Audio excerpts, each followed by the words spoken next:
This is Anthony R. Calvanico, a.k.a. Cal the Mad Ranter, coming to you live from probably the only sane borough left in out of the five boroughs, which is Staten Island. I want to respond to some morons that responded to my post or short video, if you may. You had one guy, I don't know if it's a guy, you had one person saying that, why would I call Zohran? Actually, I've been mispronouncing his name incorrectly, so I think that's always disrespectful, so I'm not one of those people. His name is Zohran. I was saying Zohran. And it's Mom Donnie. That I've always known. But one person said, why would you call him a communist? You lose your credibility. Another one said, why are you lying saying that he's a communist? And then no wonder why you lost. The vernacular or the verbiage used in the response pretty much dictates the level of education of the people that I'm speaking with or to.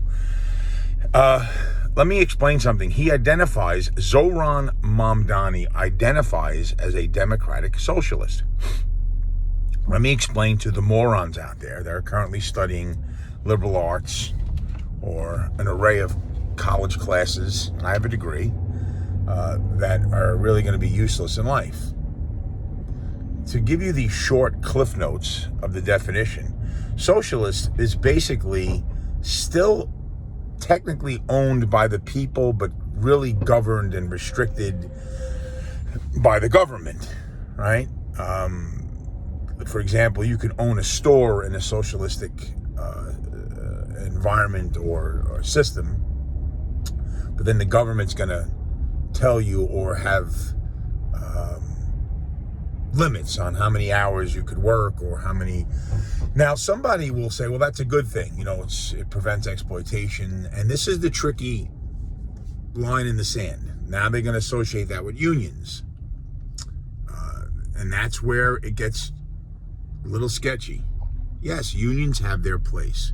It prevents exploitation, but it also opens the door for plenty of corruption. When you have pools of money, the people who said they're doing good for the workers and going after the bad guy, whoever that is, become the bad guy because now they have a lot of money at their disposal.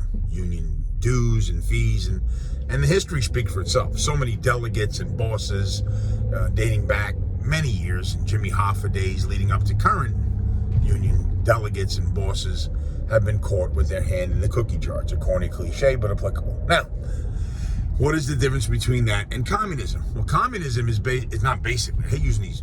I don't use words like misinformation and disinformation. I just straight to the point. Communism is just all run by the government. People don't own it. They run it. They dictate it. They tell you what, where, who. They even tell you what to do. I mean, you have stories of people in Cuba that studied to become a doctor, and next thing you know, they're driving a cab. No offense to cab drivers. It's an honest living, and it's fine if that's what you want to do.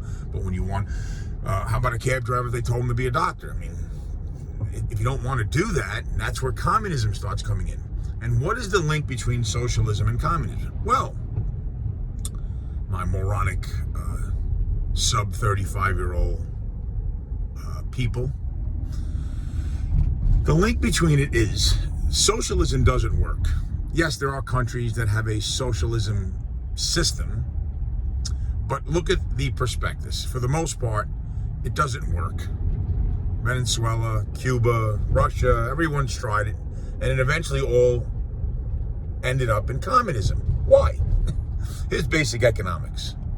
99% of the times when socialism is brought to the table, it's in flourishing cities, like New York at one time, California, Chicago, hubs. I mean, Chicago's not flourishing, but that was a bad example. So, when the money is there, why is the money in New York City? Because of capitalism, right? So when the money is of a surplus, some guy comes in with a bright-eyed, bushy-tailed idea to start socialism. And it sounds great to young people, right? Free stuff. Everyone's equal. We could get our share. I don't have to work 50, 60 hours a week. But here's the deal. In capitalism, you don't either. If you don't want to work 50 hours, don't. But don't tell me I can't work 50 hours or 100 hours. Don't tell me I can do anything. Don't just get it away. You're an elected official. Don't tell me what I can and cannot do. I'll get to you when I need you.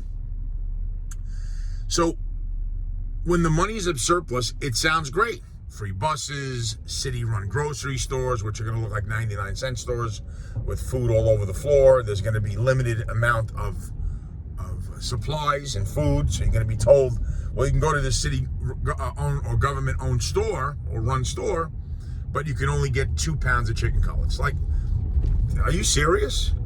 So it sounds great. It even works pretty well initially. Everyone's happy. They don't have to work 100 hours. They work 30 hours. They get to go to the beach. They have paid vacations, maybe.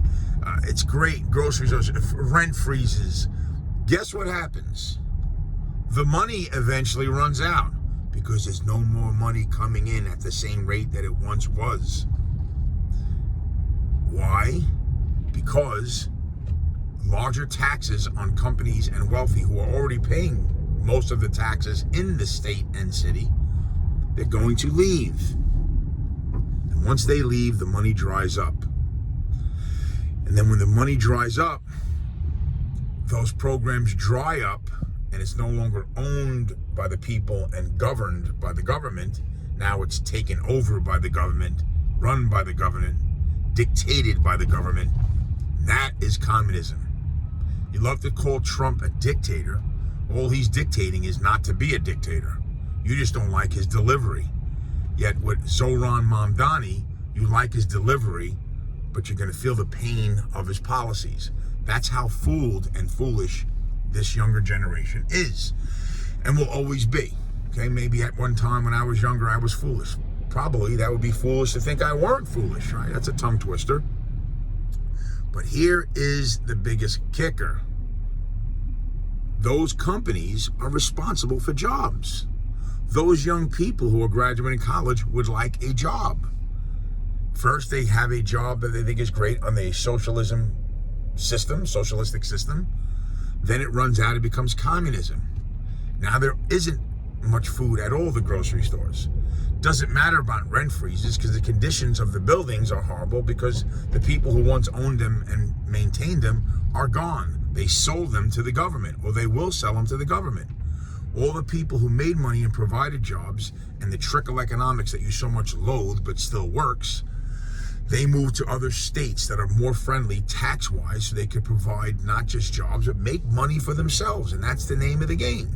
Yes, there's flaws in capitalism, exploitation, greed, but I'd like to take the lesser of the two evils, or a lot less, a few flaws in a trade-off for the ability to do anything you want, nobody telling you what to do. So this is the stupidity. So when somebody or the people have told me that I'm lying, and you know what? The Democrats, you just lost the next 3 or 4 elections for the presidency. I'm a New Yorker, born and raised. I'm not from Idaho. I didn't come here to blow glass. I'm an enigma. But New York is a shithole now. And you know what? It's not. That's why you have the electoral vote. New York doesn't dictate what goes on in the whole country. And the whole country is watching. And they're going to see New York fall, New York City fall. And the fact is, you're going to lose the presidency. They're going to run on this campaign. And you're going to keep losing. So you could stay in New York City. It's fine. I live here right now.